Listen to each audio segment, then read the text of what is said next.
Alcoholics Anonymous would tell me, I'm an addict of the hopeless variety. I should have started active recovery back in 2011 when I had an unfortunate arrest for felony possession.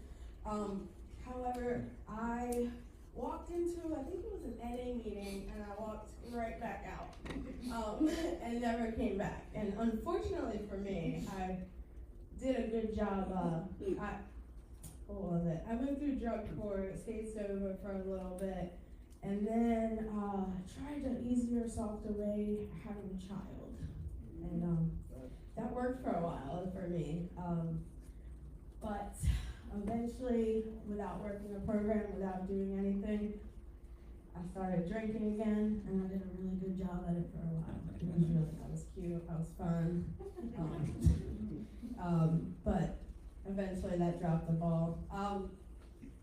So I found strength in recovery in RCA, Recovery Centers of America. Exactly. Zach came in, and he really inspired me. I had started dabbling with Jesus again. I grew up as a Jehovah's Witness, and I didn't really have much of a relationship with God. It was more of like social warfare with the people. Like it was weird. I did not follow God, but I knew of him. But God found me when I finally went to RCA.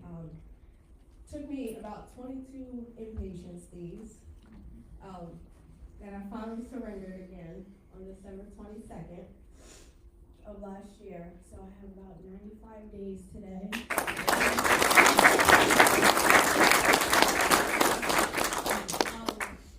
But I've been in recovery, active recovery, for a while, few years. I did a lot of self-knowledge, being self-aware. That thought that would get me. It got me far for a while. I know a lot about the steps, but this time I'm actually working through the steps, and it's been amazing. I've sat there. I'm on step 2, and I've watched the magic happen. I don't know. I go to Mondays and Wednesdays, strength and recovery. You guys hear me share. I've been like discontent. And then I found out yesterday that that's how you're supposed to feel when you finish step 1. And I was like, oh, I'm doing it right. So the magic really happens when you're actually working the steps. Like, I've known the steps, of course. I hear them all the time. But this has been quite a journey. And, the magic is happening. I know it sounds so small, but the other day my mom, I had lost access to the garage code. I couldn't get into my mom's house. That's where my son lived. And the other day my mom gave that back to me. And I can walk in and out of her house, and I have access to my son, and I'm trusted with my son. Because for a long time, I held on to custody of him. And rock bottom this time for me was, and I didn't even know it was happening. When I walked in on December 22nd, I didn't realize how much damage I had done in 2 weeks of being out on the street.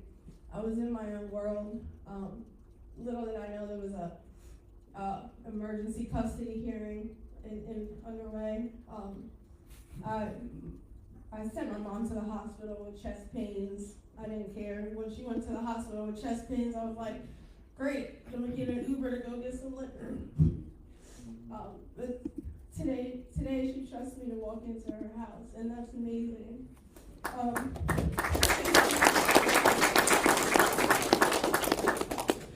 Today my son's not scared of me anymore.